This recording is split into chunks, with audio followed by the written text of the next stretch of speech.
le démantèlement des forces militaires des pays en développement. Déjà aux États-Unis, on a commencé à désarmer. On offre même des cadeaux pour ceux qui viennent mener leurs armes. Vous avez eu l'occasion de voir à la télévision, il y a déjà quelques années, comment à Los Angeles, les policiers avaient placé dehors des grandes tables et les jeunes venaient y porter leurs revolvers, leurs couteaux, leurs armes, puis on leur remettait un billet pour aller à une soirée de hockey ou de baseball, et tout le monde dans le meilleur des mondes. Les policiers étaient heureux, ils étaient prêts à faire un jour de grâce pour les bandits qui apportaient leurs revolvers. Eh bien, il se continue à se vendre des armes, et je ne sais pas comment ils vont s'y prendre, ils auront des problèmes avec la mentalité américaine, mais je veux vous assurer d'une chose, ils vont y arriver parce qu'ils ont, eux, des armes que le peuple américain n'a pas, et je vous en parlerai de ces armes un peu plus tard. Troisièmement, il faudra établir une banque centrale mondiale qui donnerait au Fonds monétaire international le seul pouvoir d'imposer l'austérité sur les nations. Autrement dit, mes amis, quand Ottawa arrive chez vous avec ses percepteurs d'impôts, vous avez peur. Il est suivi par Québec, et quand vous ne reste pas rien, le municipal arrive. Eh bien là, vous aurez au-dessus de tous ces gens, vous aurez un nouveau gouvernement qui s'appellera le gouvernement mondial, une banque centrale, et ce sont eux qui décideront des subsides qui peuvent être apportés à un pays. Il y aura de grandes conditions, on va les voir tantôt. Quatrièmement, un trésor mondial. Et quand on parle d'un trésor mondial, on parle d'un échange d'art. Et c'est ainsi que l'art sort des États-Unis par milliards depuis déjà 30 ans. Et que tout ce qui a art, le gouvernement sait où elle est. Il la sort des États-Unis. Et quand vous lirez Ézéchiel qui dit qu'ils jetteront leur or dans la rue, il faut que vous sachiez que ce n'est pas les quelques dollars que vous avez, ou vos petites chaînes en or, ou vos bagues de mariage en or. Il parle à une catégorie d'individus, parce qu'Ézéchiel, dans sa vision, eut la connaissance de ce qui allait arriver plus tard. Il connaît les gens qui sont en contrôle. Un conseil de sécurité économique avec mandat d'interpréter chez eux, d'interprétation chez ceux qui ne se conformeraient pas au protocole des Nations unies. La démilitarisation est une condition essentielle pour recevoir de l'aide militaire. Ce qui veut dire de l'aide financière, excusez-moi, oui. Alors, ce qui veut dire que eux contrôlant le trésor mondial, les pays auront besoin d'argent, bien sûr, mais il faudra aller au Conseil de sécurité, et le Conseil de sécurité enverra ses officiers, et il ira voir si le pays est désarmé.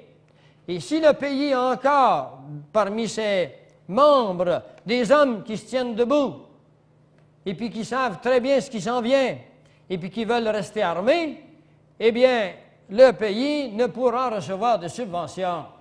Alors, ils crèveront de faim avec les armes au poing. Voilà comment on arrive à contrôler une région, une province, un peuple, un pays, des régions et le monde entier. Sixièmement, une organisation pour la production et le commerce mondial qui régularise le libre-échange et qui dicte des quotas pour les nations, des pénalités et des amendes aux résistants. Et vous devez connaître ici cette organisation, elle s'appelle le GATT. Et vous devez connaître le libre-échange qu'on vous a présenté comme étant d'incroyables progrès chez la relation humaine, le Mexique, le Canada et les États-Unis, qui font désormais du libre-échange. Les Mexicains gagnent 50 cents de l'heure, les Canadiens 22 de l'heure dans l'industrie de l'automobile, puis là, ils vont faire du libre-échange. Êtes-vous déjà allé à l'école, vous, en physique, quand vous compris ce qu'on appelle les vases communicants? Celui qui a beaucoup d'eau, puis lui qui n'en a pas du tout, eh bien, il s'équilibre. C'est-à-dire que c'est la façon dont on va nous appauvrir. Sous une organisation politique qui s'appelle l'ALENA. Mais nos politiciens n'ont pas vu ça. Ils sont occupés. Ils sont très occupés, nos politiciens. Il faut les comprendre. Septièmement, une taxation globale qui inclut des taxes sur la pollution. Vous êtes pollueur, vous allez payer. Sur l'économie provenant de la démilitarisation. Vous n'avez plus d'armée, eh bien là, vous faites l'argent que vous dépensez là, vous allez payer une incroyable taxe au gouvernement mondial parce que lui, il va envoyer des militaires chez vous. Et puis les militaires chez vous ne seront pas pour vous défendre contre les pays belliqueux qui sont limitrophes aux vôtres. Il n'y en aura plus de pays belliqueux, ils ne pourront pas prendre leurs armes, ils n'en ont plus. Alors, qu'est-ce qu'ils feront? Eh bien, ils vont vous charger des taxes sur le fait que vous n'avez plus d'armée, et ces militaires sont là pour forcer le citoyen à répondre à une nouvelle définition de citoyen. Et ceux qui ne voudront pas être d'accord avec la nouvelle définition d'un citoyen seront amenés dans des camps de concentration. Et là, ils seront recyclés. Et si vous ne voulez pas être recyclés, vous serez mis à mort.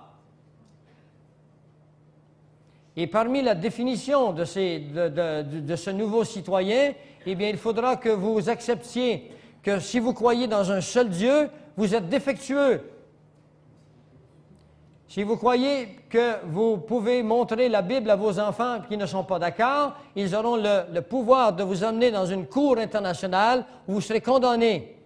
Vos enfants, dès l'âge de raison, quelque part entre 7 et 10 ans, pourront vous emmener en cour parce que vous n'êtes pas d'accord avec l'école du dimanche. Et ils vous sépareront de vos enfants. Et tout ceci est préparé et signé, ici en Amérique du Nord. Vous savez, peut-être si vous êtes ici pour la première fois, vous dites, mais il est flyé ce gars-là. Eh bien, souvenez-vous qu'en 1937, déjà, des journalistes européens, des Européens ici qui m'entendent là, des journalistes européens avaient averti la France, l'Angleterre, avaient averti la Pologne, qu'un homme qui s'appelait Adolf Hitler se préparait pour une guerre. C'est bien visible. Tu ne peux pas faire marcher des armées puis des chars d'assaut en dessous du sous-sol toute l'année. Il faut qu'ils marchent quelque part. Et l'Europe s'en moquait. C'est pas dangereux. Mais Adolf Hitler était payé par le groupe Milner, qui fait partie des Illuminati. On a donné 5 millions de dollars à Adolf Hitler pour qu'il prépare cette guerre. Et ceux d'entre vous qui croyaient qu'Adolf Hitler était un génie et que c'est lui qui a écrit Mein Kampf, le livre qu'il a écrit en prison, il fut écrit par un Anglais et un Jésuite. Et ce sont eux qui ont écrit Mein Kampf et qui ont, dans ce document, Adolf Hitler prendra conscience et apprendra tout ce qu'il devait faire. Mais il est allé au-delà de ce qu'il s'attendait. Il a attaqué l'Angleterre avec ses V1 et ses V2. Et puis, finalement, il y aura les transactions d'échanges étrangers. À chaque fois que le Canada voudra faire des échanges avec les États-Unis, il y aura d'énormes taxes qui s'en vont, encore une fois, à cette banque mondiale. La taxation globale sur les personnes de toute nation ayant des revenus au-dessus de 10 000 $ par année. Alors, si vous gagnez 10 000 $ par année, ils vous imposeront des incroyables taxes. Et la bonne raison qu'ils feront cela, ce n'est pas parce qu'ils veulent votre argent, parce que votre argent, elle ne vaut strictement rien. Parce que de l'argent, ça vaut strictement rien si vous ne pouvez l'utiliser. Ils ont les imprimeries, ils ont qu'à s'imprimer des milliards de dollars puis vous laissez la vôtre dans vos poches. Est-ce que vous devez comprendre ça? Ce n'est pas votre argent qu'ils veulent, c'est le contrôle. Ils veulent absolument nous enlever notre liberté. Il faut que vous preniez conscience que dans nos écoles, on n'enseigne plus l'histoire.